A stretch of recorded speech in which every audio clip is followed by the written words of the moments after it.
Now, going back to Bucha and the atrocities that we've seen there, I know it's very early days, so it's hard to assess whether or not the orders to do that were just local, soldiers just being frustrated with Russian military performance, or if there was actually something that came from the top down.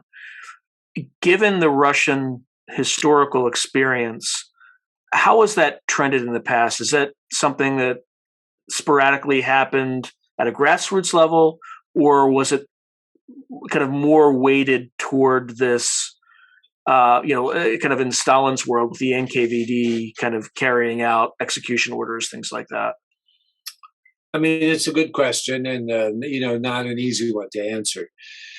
I mean, there is, I think, as you probably know, a kind of Russian way of war, and that Russian way of war, tends to emphasize, artillery, pounding people. There's a German way of war, which is, you also pound people, but it's a different kind of, it's a different kind of destruction in mind. Yeah, But, well, it's but then also the U.S. military actually lifted great portions of it in its air-land battle doctrine. So the concept of Auftragstaktik, right, which is yeah, mission-oriented tactics. But go on, sorry, I didn't yeah. wanted to throw that in So there. anyway, I mean, there's a Russian way of war, and we saw it in the Second World War, and we saw it in Afghanistan, we saw it in, Chechnya, we saw it in Georgia really quickly in 2008, where it didn't, and we saw it in Syria. You know, so there's a lot of pounding the hell out of civilians, and unfortunately, that's part of the deal when the Russians go to war, and they don't pay a lot of attention to, the casualties that may not be necessary, to the strategic objective.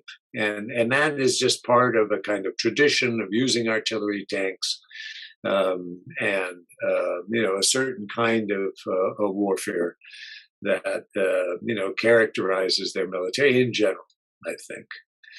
And the other thing to say is, I spent a lot of time, this is a different issue, but it's not completely unrelated. I spent a lot of time working on the problem at the end of the Second World War and the beginning of the peace of rape by Soviet soldiers of predominantly German women. And it was extremely widespread and really quite horrible. So the question always arises in that case, well, was this on purpose? Did they rape these women as part of warfare? And we had this question, by the way, in Bosnia too. Did the Serbs rape Bosnian Muslim women as part of a campaign, a genocidal campaign?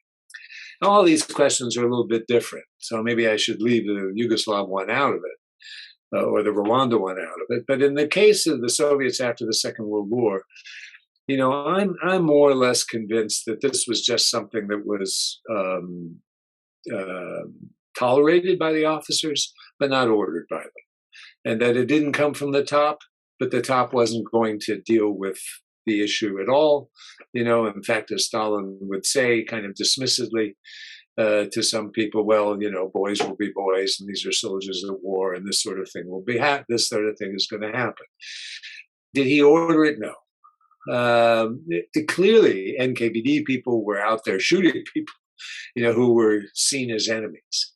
So you have probably two things at once. I mean, now that you mentioned this question, and I really hadn't thought about it this way, I think probably two things at once are going on. One of the things that's going on is they are chasing down alleged enemies and shooting. I think that's probably unquestionably true. And, we have reports at checkpoints, of people's arms being checked for tattoos because they think they're Nazis, and Nazis are going to have, like the SS, a tattoo on their arm. So they're checking people for tattoos. But they also certainly have their lists, of people who are designated enemies, and they're shooting. I think this is, something they're doing. And there is, they are fighting some quite virulently anti-Russian people, who, they certainly know about. And if they capture them, they're going to kill them. or at least send them off to Russia, into some kind of prison. So that's going on. But my hunch is, and I don't really know, and I haven't seen the evidence, so I have to be careful. But my hunch is that most of what we see on our screens, is in some ways inadvertent or just, casual brutality and barbarity. There was one, I think a drone took a picture of a tank, shooting a guy on a bicycle. I mean, come on. Yeah. That's what that is. And the commanders, don't order it. But that's what men at war do, and women sometimes do. And it's just one of those things where they're not trained in such a way that this becomes somehow prohibited. I know we try in our military, you know more about this than I do, as hard as we can, to train our soldiers not to shoot a civilian riding around on a bicycle, with a bag of groceries.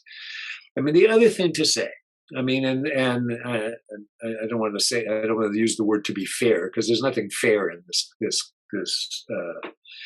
situation. I mean, it's Russians invading and then pounding Ukrainians. I mean, they did this.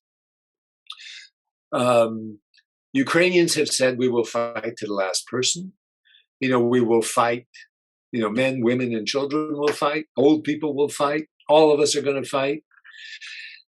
People are taking shots at Russians, I'm sure, from rooftops, maybe even from bicycles too, going by on the bicycle and shooting a Russian soldier.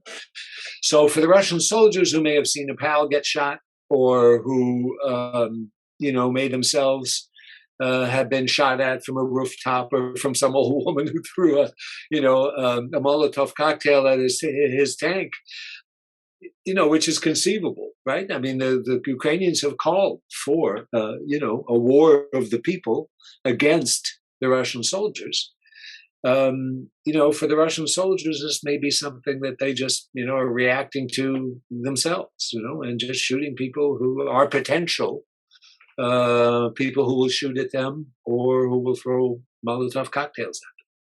Well, it's like the Lieutenant Calley Civil War, that breeds this kind of violence. So I'm sorry to go on. It was like the Lieutenant Calley experience, right, in Vietnam, right, where they went to clear a village, and because there were snipers and they could never find the sniper, and then they kept coming back, and not to excuse it, and certainly not to excuse this scenario, but those things do happen in war. There's another narrative too that I don't think happened in Bucha, but there's also the reaction that a populace has on collaborators, right? So, anecdotally, I have a friend who was also a Stanford grad, was ethnic Ukrainian, married a native Ukrainian, and we're going to move to the United States, or we're going to buy a house in Ukraine. And he'd lived there for 10 years, and they were looking at Bucha. And his potential future neighbor was found hanged. And it had come out that he was a Russian collaborator. Now, did he kill himself? Maybe. But there's also that experience, and nobody in the media seems to be asking that question, because it would be, frankly, insensitive to ask it. Right. But these things are never clean. That's right. No, absolutely. Absolutely. I agree. And we'll find that Ukrainians are committing atrocities as well against Russians. I mean, there was, there have been reports of Ukrainians shooting Russian prisoners and stuff like that. And, who can be surprised about that, and torturing. So, it's, the idea is to avoid war. I mean, when my work on genocide, has really, to me, made clear that genocide is something that, comes with war. I mean, it comes with war, and not always in, a huge, in kind of major proportions, but it's, war breeds genocide. War bleeds into genocide. And, that's why it's really important to avoid war. But, we have a case here where it's happened, and, all we can do is try to be vigilant and, again, there are good guys and bad guys in this fight. It's quite clear we can't ignore the fact that the Russians not only started it, but instigated the whole thing. The Ukrainians want no part of this. They want no part of this. And now that they're in it, they're going to do some things that are not acceptable too. That's inevitable. If you enjoyed this video, please hit the like, subscribe, and notification buttons. Additionally, if you have any feedback, please put something in the comments below. And lastly, if you want to watch the full episode of this clip, you can find it above. Thanks again for watching.